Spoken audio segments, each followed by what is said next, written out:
en la obra del Señor, porque sabemos que el trabajo en Él nunca es vano.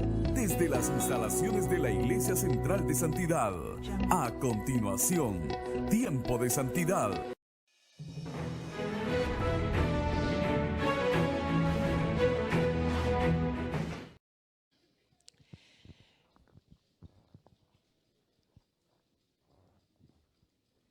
Nosotros los pastores, los predicadores, todas las semanas tenemos un gran desafío y preocupaciones. Estamos orando, pensando cuáles son las necesidades de la gente, preparando para tratar de dar lo mejor de la palabra de Dios. Yo ya no estoy predicando cada semana, así que tengo que digerir un poco más fuerte porque tiene que durarme un poco más, ¿verdad? Y cuando me invitan a predicar, pero sí estoy compartiendo en seminarios, en cursos, siempre estamos ocupados todas las semanas. Lo que quisiéramos compartir en esta mañana tiene que ver con algo que ya cantamos en uno de esos cantos en donde podemos decirle a Dios que, o mejor dicho, humillarnos delante de su presencia y pedirle, ¿cómo puedo hacer yo para ver como tú ves? Y prácticamente, en una manera última, eso es prácticamente imposible, pero por lo menos podemos acercarnos. Yo creo que en este momento podemos abrir la palabra de Dios, leer, escuchar, pero también pedirle al Señor, ayúdame a mirar con tus ojos. Ayúdame a ver como tú quieres que yo vea. Probablemente, o lo más seguro es que no vamos a poder ver exactamente como Él ve. Yo quisiera que oráramos en este momento. Si se puede poner de pie, está bien. Si no se puede poner de pie, está bien. La posición en realidad no importa, solamente es un protocolo litúrgico para pedirle al Señor. ¿Qué posibilidades habría de que de lo profundo de nuestro corazón iniciemos diciéndole al Señor, Señor, lo que yo quiero esta mañana es pedirte que me ayudes para levantar la mirada y ver de una manera diferente? Me han pedido hablar como, estamos ya al final del mes, pero todavía es el primer mes del año, de la tercera década del siglo XXI. Increíble, increíble. Estamos en la tercera década del siglo XXI. Padre, te damos gracias en esta mañana por esta oportunidad que nos das de compartir, Señor, tu palabra, de volver a tus consejos, de volver nuestros ojos, de volver nuestro corazón a el consejo de tu palabra. Y lo que mejor quisiéramos pedirte en esta mañana, lo que vehementemente quisiéramos levantar nuestro corazón, nuestra mirada, nuestro ser todo para acercarnos a ti, es pedirte que tengas compasión de nosotros y que escuches nuestra oración y nos permitas acercarnos para poder ver un poco de lo que no hemos podido ver tal vez. Gracias te damos por tu palabra y de antemano, Señor, queremos responderte de la manera como tú dictes a nuestro corazón en esta mañana cómo responder. En el nombre de nuestro Señor Jesucristo. Amén. Gracias. Siéntense, hermanos.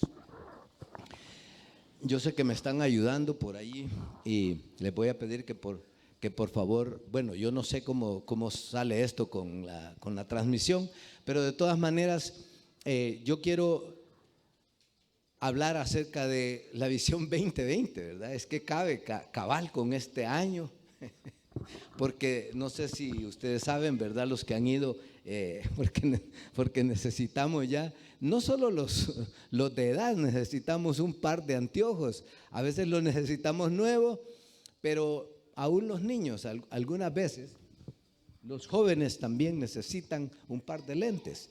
Y la visión 2020 dicen que es la mejor visión, ¿verdad? Así que va muy bien con este año, ¿no? Entonces, ¿por qué no pedirle al Señor que nos dé una visión 2020? ¿Sí? Una visión 2020. Quiero que vayan conmigo a la palabra del Señor y quiero que leamos en el capítulo 3 del libro de Josué. El libro de Josué. Dice la palabra de Dios en el libro de Josué. Fíjese cómo dice, solo voy a leer unos primeros versículos. Voy a leer hasta el versículo 8 nada más del el capítulo 3 de Josué. Dice: Josué se levantó de mañana y él y todos los hijos de Israel partieron de Sitim y vinieron hasta el Jordán y reposaron ahí antes de pasarlo. Y después de 3 días los oficiales recorrieron el campamento y mandaron al pueblo diciendo: cuando veáis el arca del pacto de Jehová vuestro Dios y los levitas, sacerdotes que la llevan, vosotros saldréis de vuestro lugar y marcharéis en pos de ella, a fin de que sepáis el camino por donde habéis de ir, por cuanto vosotros no habéis pasado antes de ahora este camino. Pero entre vosotros y ella haya distancia como de 2000 codos, no os acerquéis a ella. Y Josué dijo al pueblo: santificaos, porque Jehová hará mañana maravillas entre vosotros. Y habló Josué a los sacerdotes diciendo: tomad el arca del pacto y pasad delante del pueblo. Y ellos tomaron el acta del pacto y fueron delante del pueblo. Entonces Jehová dijo a Josué: desde este día comenzaré a engrandecerte delante de los ojos de todo Israel, para que entiendan que como estuve con Moisés, así estaré contigo. Que Dios bendiga su palabra. Hasta ahí vamos a leer. Si usted se fija, bueno, aquí tuve que hacer, al pensar, orar esta semana sobre particularmente esta oportunidad que tengo de predicarles esta mañana, hice un licuado aquí, un blend de algunas ideas que he estado compartiendo desde los últimos, probablemente de los últimos 10 años, y lo que compartí al principio del año, en el primer domingo, más bien en la noche del 31 de diciembre del año pasado. Y el tema que quiero compartir con ustedes, ya se los dije, yo quisiera que veamos con una visión 2020, mirando hacia adelante el camino que tenemos, pero con este consejo de Josué, ese consejo que está en el capítulo 3, versículo 4, que dice: a fin de que sepáis el camino por donde habéis de ir, por cuanto vosotros no habéis pasado antes de ahora por este camino. De repente nunca habíamos visto de la misma manera y ahora queremos ver de la misma manera. Allá en la Edad Media, Galileo Galilei, aunque se le atribuye a otra persona más tarde que fue el que desarrolló el telescopio, para mirar más allá y estudiar los movimientos de los astros. Por cierto, Galileo fue llevado a la hoguera por la iglesia. Interesante, ¿verdad? Porque pensaban que se oponía a los dogmas de la iglesia. Pero más tarde, y bueno, está por demás decir que Galileo Galilei, los científicos de aquel momento, lo que estudiaron trataban de comprender el universo, la tierra, la creación, más allá. Y fueron desarrollando el telescopio. Pero es interesante que más tarde, muchos años, no recuerdo ahorita, estaba chequeando un poquito los años, pero fue más tarde que trataron de preguntarse: bueno, estamos viendo un poco más allá, pero el otro problema que tenemos ahora es que no hemos aprendido a ver más acá, ¿ya? Y no conocían el mundo de los microscopios. Y un señor de apellido Janssen por ahí se puso a tratar de ver el mundo microscópico y entonces a inventar todo lo contrario del telescopio, el microscopio. Entonces nosotros aquí podemos tomar una analogía de lo que Dios también nos quiere enseñar cuando quiere que caminemos el camino de este año, de los años que vienen. A ver cuántos, es que la mayor parte de los que estamos aquí somos del siglo pasado, ¿verdad? Pero algunos de muy andado el siglo pasado, ¿no? Yo veo algunas cabelleras blancas ahí, otros que son negras, pero el negro les ha venido por añadidura, ¿verdad?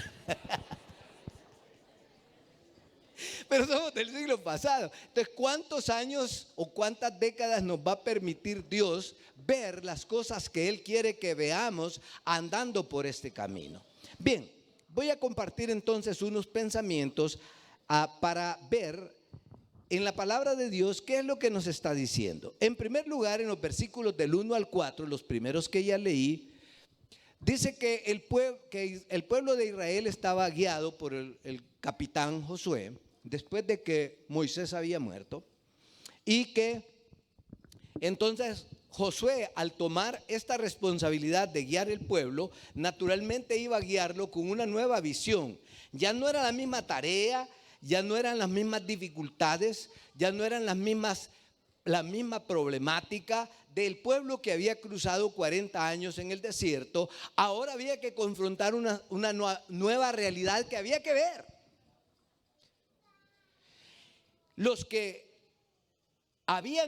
estaban entrando o habían entrado, ya llegado a la tierra prometida, y ahora iban a entrar a la tierra que fluía leche y miel en aquel momento, era una generación nueva. No había inventado ni telescopios ni microscopios. Probablemente la generación anterior, si lo podemos utilizar la analogía, habían visto las grandes cosas de Dios, las grandes maravillas de Dios. Habían visto a Dios partir el mar rojo. Habían visto a Dios enviarles maná todos los días para alimentarse. Habían visto a Dios grandes cosas, pero no habían visto las pequeñas cosas que les iban a causar dificultades a la nueva generación. Aquí hay una nueva generación de jóvenes. Y de la misma manera que estoy diciendo que somos todos del siglo pasado, o la mayor parte de los que estamos aquí, somos del siglo pasado. De la misma manera, aunque seamos del siglo pasado, en los últimos años del siglo pasado y los primeros de este siglo, esta generación que yo veo aquí frente a mí es bastante joven. Aquí probablemente un 60-65% son muy jóvenes y tienen que tener una nueva visión. Entonces dice el versículo 4: cuando veáis el arca del pacto de Jehová. Bueno, a ver, tengo en mis notas aquí, pero ahora ya cité el versículo. Es el versículo 3 ese. Cuando veáis el arca del pacto de Jehová vuestro Dios y los levitas, sacerdotes, que la llevan, vosotros saldréis de vuestro lugar y marcharéis en pos de ella. Una cosa era que los que habían cruzado el desierto marcharan en pos del arca, y otra cosa era que esta nueva generación viera nuevas cosas para marchar en pos del arca. Aquellos habían visto el maná descender del cielo.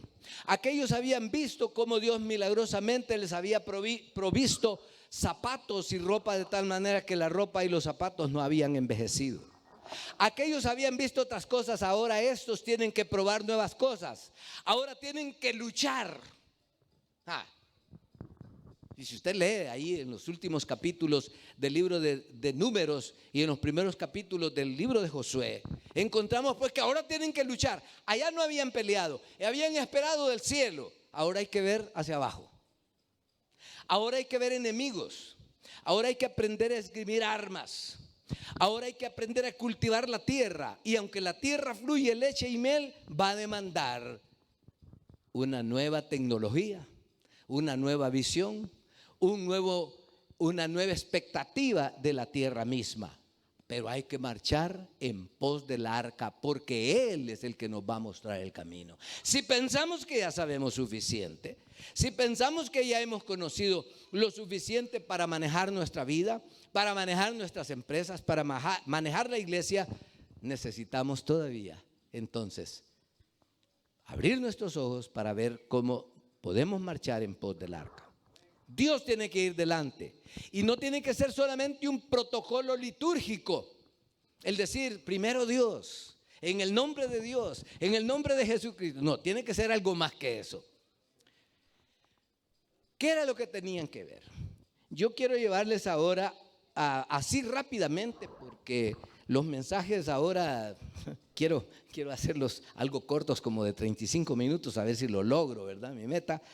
En los capítulos 5, prácticamente llevarlos hasta el capítulo 5 y ver qué hizo en primer lugar Josué para lograr que este pueblo viera que ahora la situación del desierto había cambiado y que había que tomar nuevos desafíos. Capítulo 5, versículo 2.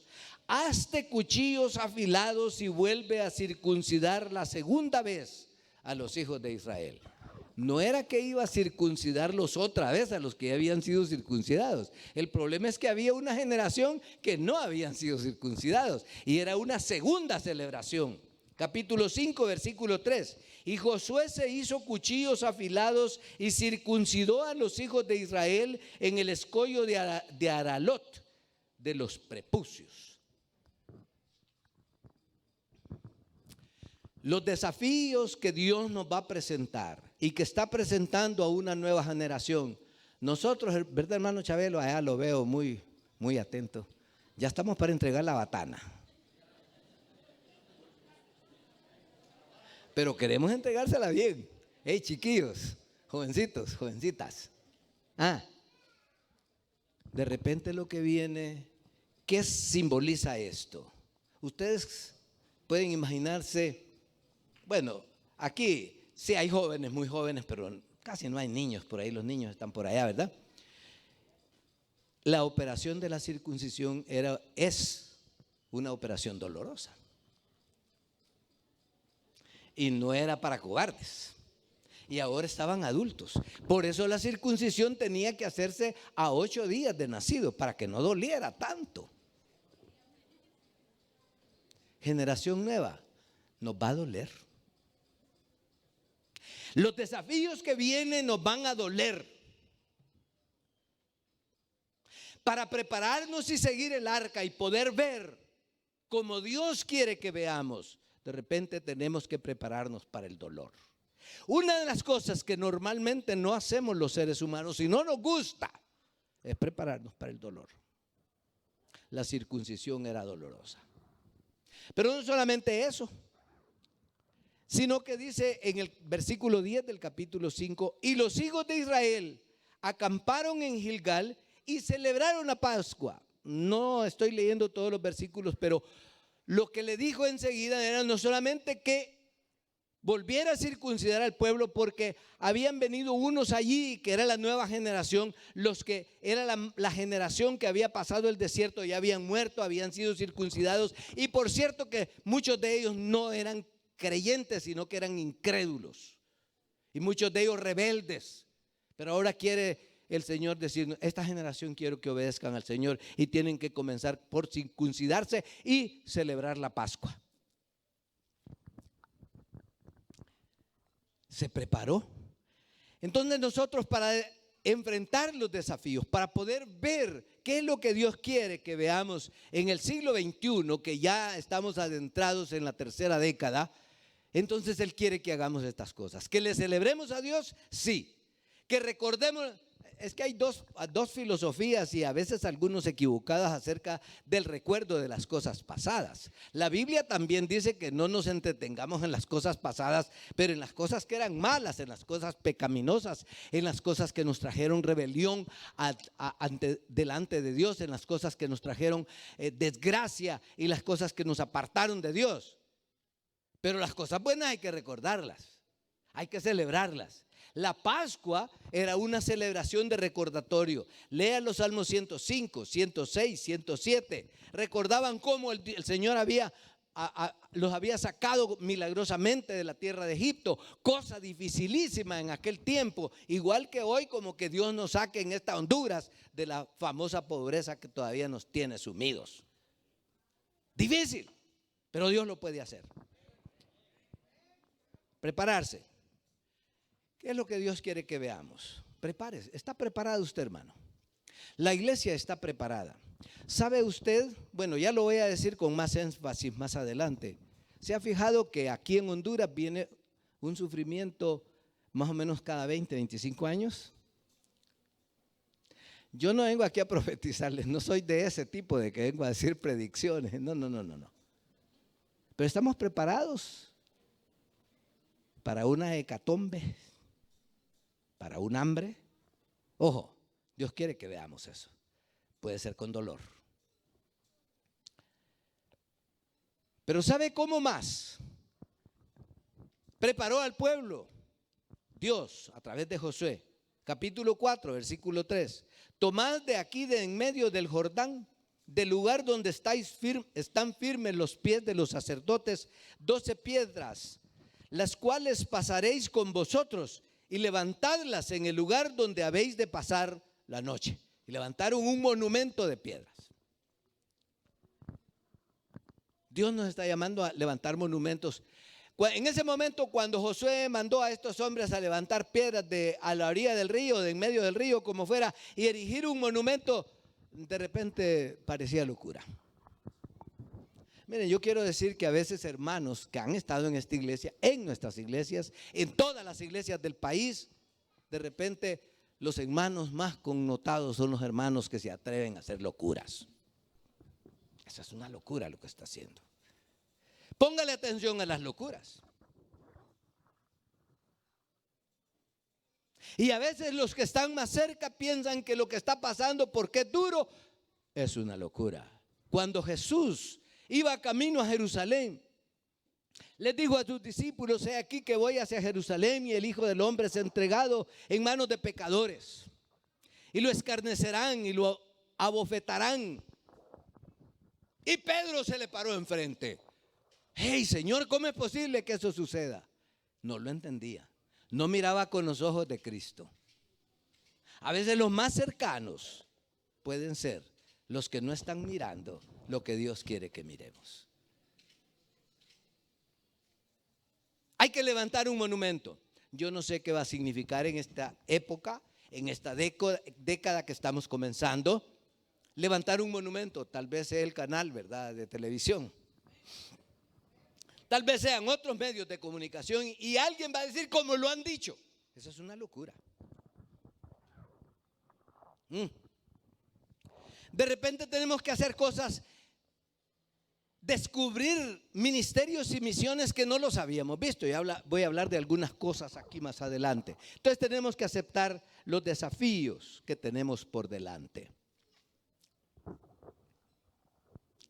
Primero, hay que estar entendidos que para mirar como Dios quiere que miremos, tenemos que seguir detrás del arca. Tenemos que leer e interpretar los signos de los tiempos. ¿Qué significará eso que ha estado sonando en los mensajes de famosos predicadores, en los púlpitos, en los canales de televisión, en la radio, en el internet? ¿Qué significa?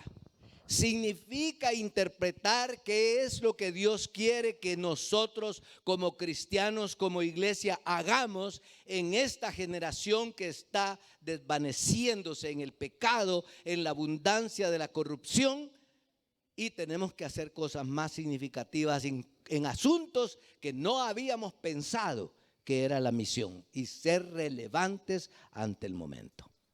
Bien. ¿Cuáles son los desafíos? Yo quiero enumerar unos 3, 4. De repente se me va a ir la hora y me voy a... Tengo la tendencia, es que les digo a los estudiantes cuando vengo a dar clases o voy a todos lados, que tengo el gran defecto que le llamo el defecto de doña Priscila allá en San Pedro Sula, que decía: cuando se me calienta el corazón se me alarga la lengua. En primer lugar, la iglesia tiene que promover un nuevo aprendizaje. Ya la liturgia, el culto, la misión, la evangelización ya no la vamos a hacer como la hacía nuestros muy estimados hermanos Camac cuando vinieron en 1914. No, hay que hacerla de otra manera. Ahora hay que utilizar los medios electrónicos. Los felicito por mantener este medio. Los felicito a los que siguen soñando con algo mejor. La iglesia de santidad se está quedando corta. Ya no hayamos que hacer, lo hemos dicho por todos lados, ¿verdad? Tenemos que meternos de cabeza. Allá estamos viviendo en Ciguatepeque, estamos apoyando con aporte de contenido más que económicamente a una pequeña radio que es evangélica, que es cristiana, y ahí estamos haciendo el esfuerzo, pero son apenas gotas como gotero en un inmenso océano, ¿verdad? Tenemos que aprender nuevas cosas. Tenemos que romper las nuevas fronteras de la misión. Tenemos que ver elementos que no habíamos contemplado hace 50, hace 60 años cuando yo llegué a la iglesia. Tenemos que aprender de la tecnología. Entonces la iglesia tiene que invertir en nuevo aprendizaje. ¿Cuánto está invirtiendo esta iglesia en nuevo aprendizaje? Solo es una pregunta, como dice aquel, ¿verdad? Yo solo pregunto. ¿Cuánto estamos invirtiendo en aprender cosas que no sabíamos? en investigar lo que sucede alrededor y cuál es la problemática específica que están pasando las familias, las personas, los empresarios en esta cuestión de la corrupción y de la necesidad de construir una nación justa, una nación que haga sentir la presencia del reino de Dios. Los hermanos del Concilio Nacional hemos estado desde el año pasado tratando de enfocarnos en estas fronteras de la misión, de ver cosas que no habíamos visto. Uno de los grandes retos que tiene la iglesia en la actualidad, solo para mencionar los más relevantes que pensé yo en mi humana y muy débil humanidad, es el crecimiento de grandes movimientos religiosos que atentan contra la fe cristiana. Es interesante observar este pastel. Este pastel nos marca cuál es el nivel de crecimiento del cristianismo hasta el siglo pasado. Esta encuesta o esta estadística está dada aproximadamente hace unos 40 años, 35 o 40 años, ya es vieja. El Islam está a la vuelta de la esquina y viene con fuerza. En el siglo VI nació el Islam. Y aquellos países, aquellas iglesias que habían sido florecientes, hablemos de las iglesias a las cuales el Señor Jesucristo les escribe en el libro de Apocalipsis: a Éfeso, a Filadelfia, a Pérgamo, a la Odisea. Esas iglesias, aunque tenían sus dificultades y problemas, y Jesús les reclama, eran iglesias que estaban creciendo. Hoy casi no existen, porque el Islam llegó para quedarse. Hoy tenemos una nueva, avanzada, una nueva invasión. Miren cuánto tiempo hace, y cuando cito estos años me siento más viejo. 1984. Estuve en el seminario Haggai con don John Haggai y con un amigo convertido del islamismo que se llama Michael Youssef. Y en aquella ocasión, el hermano Michael Youssef, de origen musulmán convertido al cristianismo, escribió un libro. Por cierto, ahí en tanto papeleo y tanto ajetreo, he perdido el libro, no lo puedo encontrar. Y en ese libro decía algo que me llamó la atención. Los Estados Unidos y la civilización occidental piensa en este momento, estoy hablando de 1984, ¿cuántos años hace ya? Esta generación y la civilización occidental de este momento piensa que el mayor problema y la mayor amenaza para el mundo capitalista, podemos decir, o para el mundo occidental, es el socialismo, el comunismo. Y yo les digo que no, la mayor amenaza del mundo occidental es el Islam. Lo dijo allá por 1980. Vamos a ver qué pasa con algunos cristianos que les vienen ofreciendo dinero para hacer prosperar sus negocios. Vamos a ver qué pasa con algunos hermanos que están cansados de la liturgia de la iglesia cristiana porque tal vez no la hemos renovado y tal vez estamos dando círculos para hacer el mismo ministerio que hacíamos 50 años. Mire el crecimiento. Ese crecimiento del 33%, que es un tercio de la población a nivel mundial, que dice cristianismo, es contando a los católicos. No vaya a creer que es protestante. Ojo. Y lo demás. Primer desafío. El desafío es para conocer, entender, practicar, mirar con el telescopio, pero también con el microscopio para ver el mundo que Dios quiere que miremos. Hay muchos cristianos que están hablando de prosperidad, pero una cierta prosperidad a costilla de los más pobres. Prosperidad para una casta. Prosperidad para un cierto sector del cristianismo, pero no para la sociedad. Número 2, gran desafío, los movimientos migratorios. ¿A quién Estoy hablando de cosas fuera del tapete. Estoy hablando de lo que está sucediendo en la comunidad, en la sociedad, en el país, en Latinoamérica. Claro, eso tiene una multitud de connotaciones, de implicaciones, de razones, de causas, de efectos y de situaciones. Pero probablemente es que no hemos visto aspectos de la misión que no hemos trabajado. ¿Cuántos tenemos misiones para los migrantes? ¿Cuántas iglesias tenemos misiones para los hijos abandonados que dejan los migrantes? Específicamente, ya dejemos de mirar el mundo de que el milenio ya viene, que fíjense que la iglesia primitiva se equivocó. Hay que me perdonen los hermanos, ¿verdad? Pablo, tal vez no Pablo tanto, los que escribieron en el Nuevo Testamento, pero como el resto de la masa del cristianismo de los primeros 3, 4 siglos, se equivocaron, pensaron que el Señor estaba así de venir, que ya no importaba sembrar maíz y trigo, y ya no importaba atender a las necesidades de las enfermedades de este cuerpo en la humanidad, porque el Señor ya iba a venir y nos iba a sacar de esta prisión y de esta esclavitud, y que ya viene el Señor y entonces vamos a tener un mundo diferente. Bueno, pero la Biblia misma dice en los evangelios, se la había olvidado. Bueno, es que los evangelios fueron escritos después de las cartas y después de desarrolladas ciertas características del desarrollo del pensamiento teológico, que es leer las señales de los tiempos. Y se fueron dando cuenta porque el Señor había dicho ciertas parábolas. Mi Señor tarda en venir, y dejó unos siervos ahí para ver qué hacen por mientras tarda en venir. Habían dejado de leer expresiones como las de San Pablo en el las de San Pedro en el capítulo 3 de segunda de Pedro, que el Señor sí tarda, pero no es que tarda como algunos lo piensan, sino que Él es paciente, está esperando para con todos, para que vengan al conocimiento del Señor.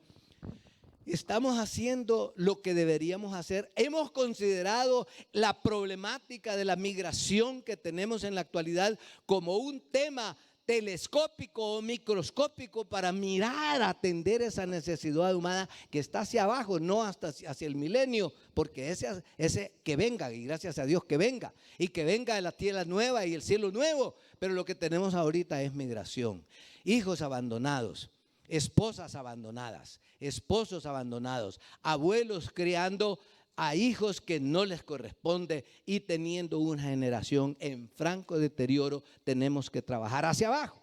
3,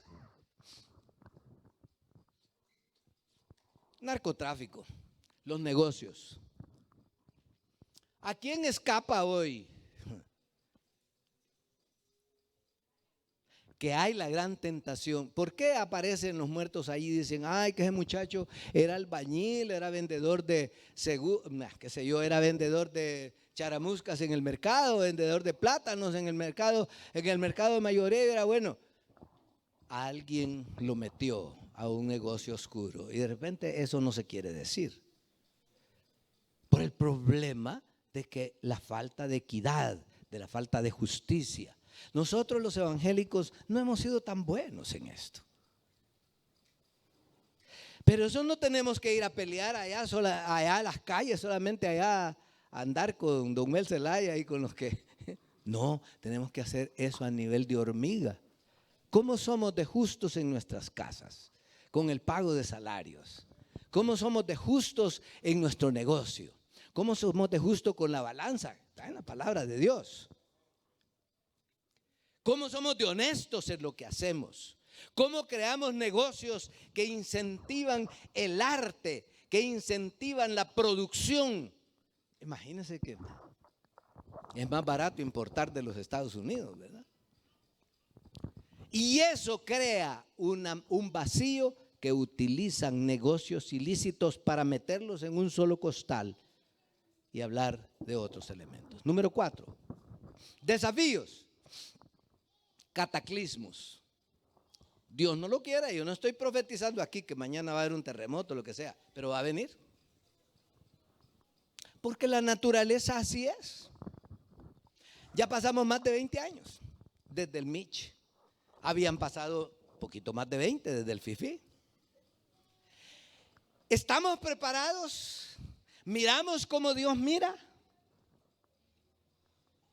para atender las necesidades en las emergencias, para cuando hayan hundimientos, para cuando haya inundaciones incontrolables, para cuando hayan pérdidas y extrema pobreza. ¿Está la iglesia preparada? ¿Dónde están nuestros fondos que recogemos? Sí, yo sé que es bueno lo que todas las iglesias hacen, no lo estoy criticando. Levantar estas ofrendas y estas recolección de lo que sea en negocios para poder mantener este templo, para poder mantener empresa, no sé qué sé yo, para el... Está bien, pero tenemos un ahorro para emergencia. Estamos enseñando a los niños qué hacer en un momento de emergencia. Es que aquí en Honduras no hay terremotos, ¿verdad? Porque no hay volcanes. No se atenga. Los cataclismos o nos vienen a nosotros o le vienen al vecino. El trabajo de la iglesia es misión: atender al desvalido, atender al que cayó en desgracia, atender al que no puede levantarse. Y algunos no lo ven. Y saben, hemos estado hablando los últimos 40 años acerca de lo que llamamos misión integral. Tuve la oportunidad de trabajar unos 6 años con Visión Mundial y aprendimos mucho. Una de las cosas que hicimos a través de la organización fue animar e incentivar a los institutos bíblicos y seminarios que le pusieran ese lente al estudio de la Biblia en cuanto a lo que es la misión integral. Aquí estoy hablando tal vez un lenguaje técnico que la mayor parte tal vez no lo entienda. Es buscar la salvación de los individuos, de las familias y las comunidades de manera completa, no solamente del alma. Voy a decir un poco aquí en un minuto para tal vez darles un curso de misión integral. En el Antiguo Testamento la salvación consistía en los siguientes elementos. Fíjense bien, léalo, vuelva, vaya al Éxodo. El pueblo es esclavo y hay que sacarlo de esclavitud. Eso es salvación. El pueblo tiene hambre en el desierto y hay que darle de comer. Eso es salvación. Hay que me perdonen y no es que estoy echando por la borda la otra doctrina, pero en ese momento no estaban pensando en el cielo. Estaban pensando en comer y beber. Estaban pensando en una tierra que fluye leche y miel.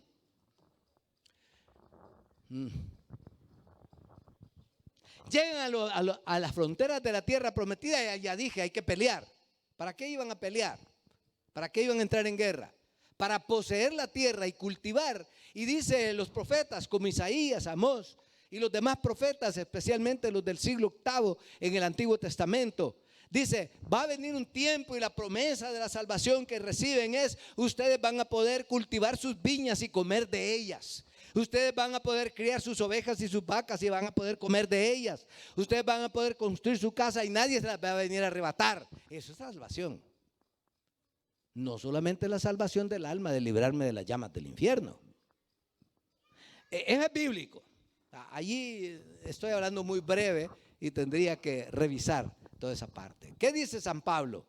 La promesa de esta salvación es decir, el punto central de la salvación que Dios nos ofrece es para esta vida, dice, y también para la venidera.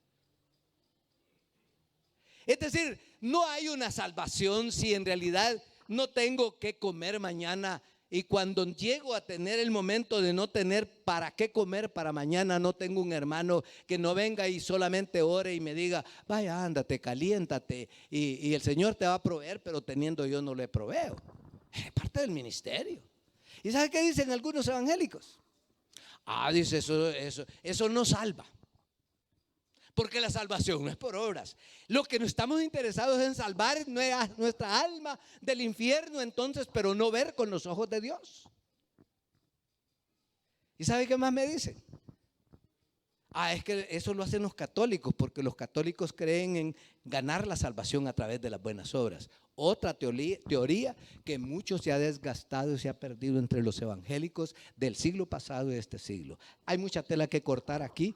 Mejor vuelvo al tema que es el cuarto desafío. Hay pobreza, hay desgracia en muchos hogares y puede venir en cualquier momento más de una emergencia, cataclismos. Porque eso está predicho en la palabra de Dios y porque es la naturaleza del mundo, el cual lo estamos desgastando nosotros. Nosotros mismos estamos colaborando a desgastar este mundo. Eso es normal. Y es el siguiente que tengo. Número 5 es la extrema pobreza. ¿Qué dice la Biblia sobre esto? Para seguirles dando la otra parte. Estaba en un curso con un grupo de pastores de otra denominación sobre misión integral. Y después, cuando discutimos todos estos temas en las lecturas y la interpretación del Antiguo Testamento sobre este tema, en donde afianzamos el hecho de lo que acabo de decir, que Dios proveyó para esto y para el otro, leyes como por ejemplo que no podía haber extrema pobreza en la sociedad de los judíos. El más pobre no podía, tenía que rescatarlo el que tenía un poco más. El que trillaba el trigal, pues tenía que dejar algo para los pobres. Se estableció leyes sociales como la ley del levirato, la ley de el goel, o sea, del pariente más cercano, para que cuando se cayera en el nivel extremo de pobreza de tener que vender sus hermanos o sus hijos como esclavos, alguien pudiera rescatarlos, o sea, redimirlos. Esa es la redención. Y cuando alguien tuvo que vender toda su tierra, ya no tenía dónde cultivar, llegaba el año del jubileo y podía redimirla. Esa era la ley del Antiguo Testamento. En el Nuevo Testamento, ¿cómo se ve? Capítulo 16 de Primera de Corintios, capítulo 8 y capítulo 9 de Segunda de Corintios, capítulo 2 de Hechos, capítulo 4 de Hechos, el libro, la carta de San Pablo a Filemón. No leemos el Nuevo Testamento porque no le ponemos esos lentes, en donde dice: y no había ningún necesitado entre ellos. Porque los que tenían vendían sus posesiones. Claro, estaban esperando la venida del Señor más luego, ¿verdad? Es lo que acabo de decir. Pero no había pobreza entre ellos. Y cuando hubo un terremoto en Jerusalén, los gentiles levantaron recursos para ir y suplir las necesidades. Capítulo 16 y capítulo 8 de Segunda de Corintios. Capítulo 16 de Primera de Corintios. Leemos todo el libro de los Hechos. Extrema pobreza. El evangelio no debería permitir la extrema pobreza, porque la redención tiene promesa para esta vida y para la venidera. 6. Desnutrición. Vamos a ir con la extrema pobreza, vamos a pasar ese y vamos a ir al último porque me voy a detener un poquito más aquí. Apostasía.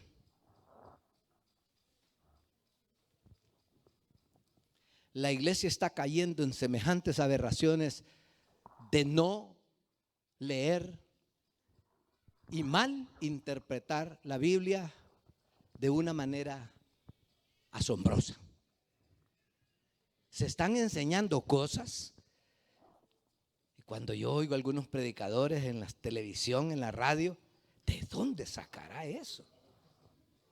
Estaba haciendo un predicador un día que estaba escuchando ahí que la marca que le puso que le puso Dios a Caín para que nadie lo matara, es que al Caín lo hizo negro. ¿A dónde sacaría eso? Un negrito de raza era.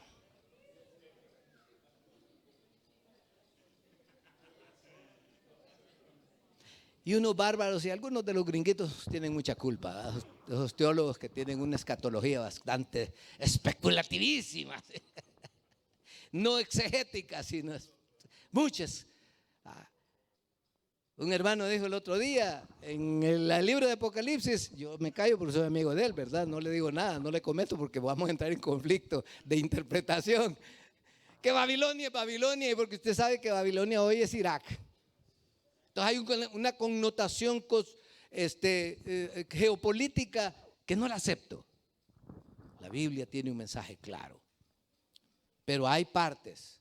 El mensaje claro es de redención, pero hay partes donde nos lo deja para interpretar la palabra con la misma palabra y a través de las señales de los tiempos.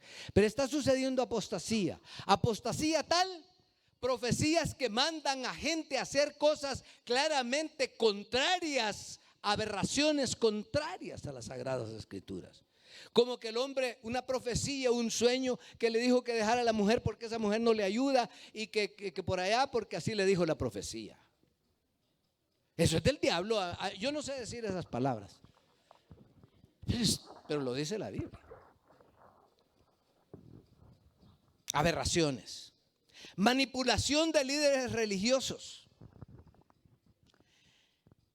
que como dice la palabra de Dios, que buscan para sí ganancia, basándose supuestamente en la Biblia, pero con una interpretación aberrante.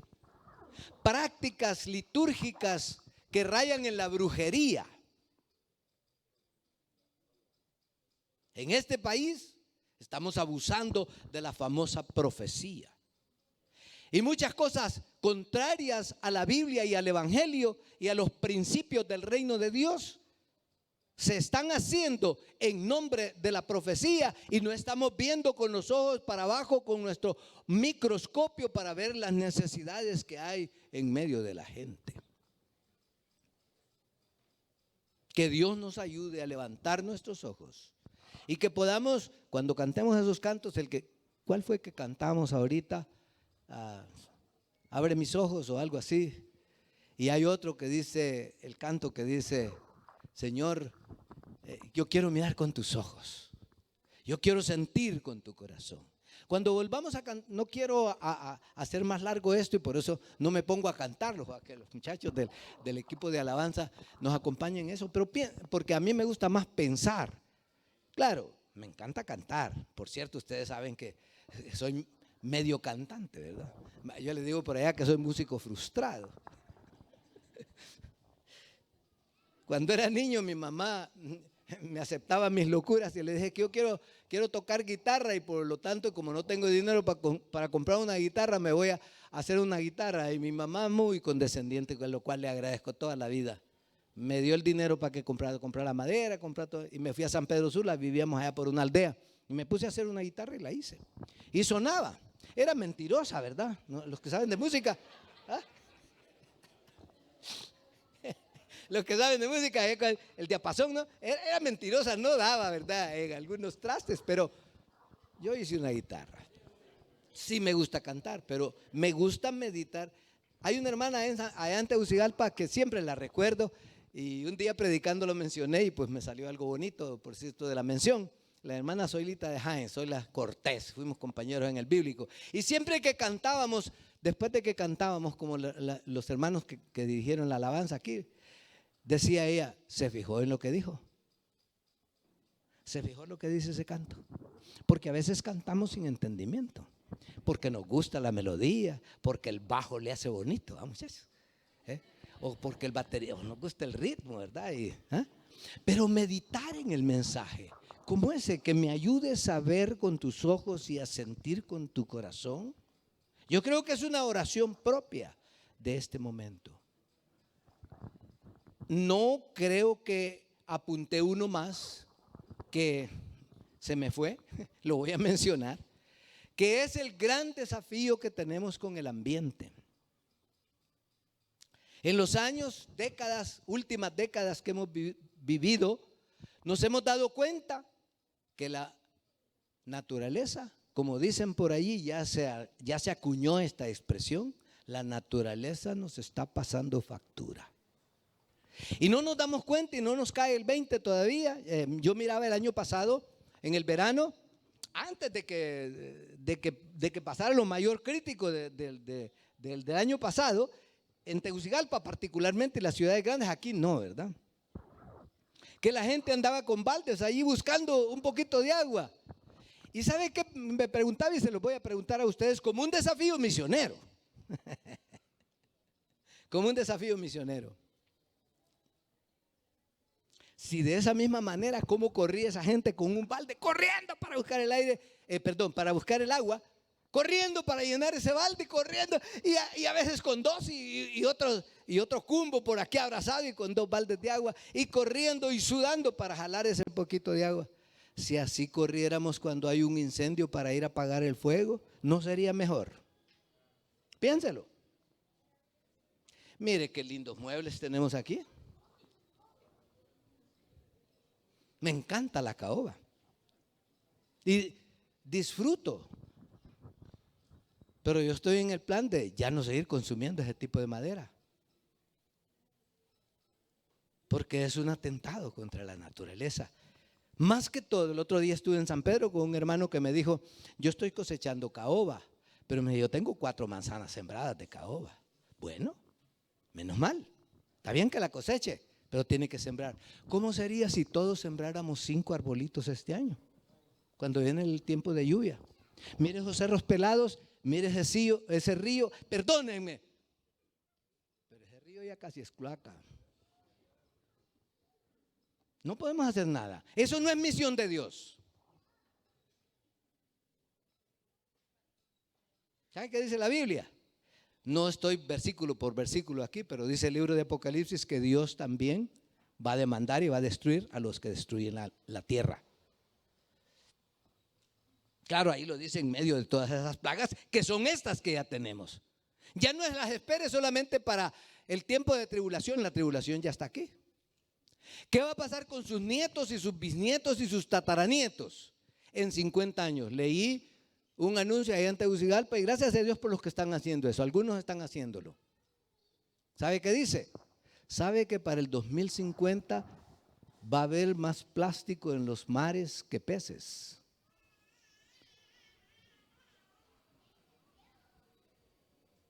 ¿Y sus hijos? No sus hijos. Sus hijos ya están grandes. Yo me voy para los Estados Unidos, ¿verdad? O me voy para donde el Señor para esperar el milenio. No, tenemos un gran desafío de cuidar nuestra casa. ¿Sabe qué dice la Biblia? Que el Señor puso a la primera pareja, a Adán y Eva, y lo puso en el jardín para que lo labrara y lo destruyera y lo cuidara. No es que somos igual de pecadores como los adúlteros, fornicarios, ladrones, corruptos. Somos iguales que cuando no cuidamos la creación de Dios. Y pensamos, no, eso no le toca a la iglesia. Eso no es tarea de doña María, de Ana María Viera, ¿verdad? Del director de ambiente, del ministerio de ambiente. No, hermanos, si todos hiciéramos algo hoy, tenemos mucho que hablar de esto, ¿verdad? Y es otro tema, como misión. Es misión, y cuando ponemos estos lentes, tanto en el Antiguo como en el Nuevo Testamento, encontramos que ahí está la misión. Lo que pasa es que no la hemos querido ver. Pero como estamos hablando de Visión 2020, queremos ver bien. Tenemos que hablar de otras cosas que no hemos visto, porque estábamos confiados a Galileo, que es que allá ver un templo de 10,000 personas y así miramos, pero para acá abajo no miramos. Entonces Jansen nos vino a decir, hey, tienes que mirar para abajo también. Y entonces descubrió el microscopio, empezó a ver la meba que también nos mata y los trichuros que también nos mata todos los días. Y ahora la famosa, yo les hago la broma que es la bacteria del helicóptero, ¿eh? El helicobacter, ¿verdad? Que cada rato, porque ahora viene ¿cómo se llama ese? El virus de la victoria, ¿verdad? El virus de las coronas. Y van a venir los virus de las coronas y de las diademas, porque está en la palabra de Dios, pero eso no quiere decir que solo tenemos que esperarlos. Tenemos que tomar ese desafío como parte de la misión que Dios nos está mandando a cumplir.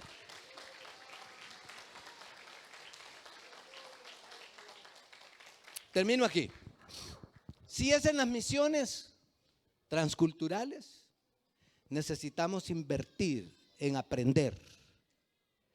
Ser misionero hoy no es simplemente, ay, me perdonan, yo respeto al hermano que va al bus y predica, no, está haciendo un trabajo, no lo estoy criticando, pero no es simplemente agarrar una Biblia y irme al barrio y predicar y leerles. Ahora ser misionero es ser técnico en electricidad, en medios de comunicación, en electrónica, en toda la cuestión de lo que se llama la cibernética.